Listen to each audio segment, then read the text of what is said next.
Hi everyone, আরও একটি নতুন ভিডিওতে আপনাদের স্বাগত।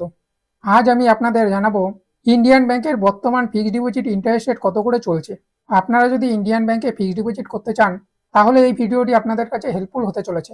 আপনার যদি ইন্টারেস্ট রেট জানা থাকে সেক্ষেত্রে আপনি আগে থেকে হিসাব করে নিতে পারবেন কতদিনের জন্য এফডি করলে আপনি বেশি ইন্টারেস্ট রেট পাবেন এবং কতদিনের জন্য আপনি ফিক্সড ডিপোজিট করবেন, সমস্ত কিছু আপনি হিসাব করে নিতে পারবেন।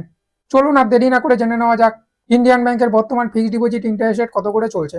এখানে দেখুন 7 দিন থেকে 14 দিন 2.80%, 15 দিন থেকে 29 দিন 2.80%, 30 দিন থেকে 45 দিন 3%, 46 দিন থেকে 90 দিন 3.25%, 91 থেকে 120 দিন 3.50%, 121 দিন থেকে 180 দিন 3.85%, 181 দিন থেকে 9 মাসের কম 4.50%, 9 মাস থেকে 1 বছরের কম 4.75%, 1 বছর 6.10%, 1 বছরের বেশি থেকে 2 বছরের কম 6.20%, 444 দিন 6.45%, 555 দিন 6.40%, 2 বছর থেকে 3 বছরের কম 6.15%, 3 বছর থেকে 5 বছরের কম 6.05%, 5 বছর 6%, 5 বছরের বেশি 6%।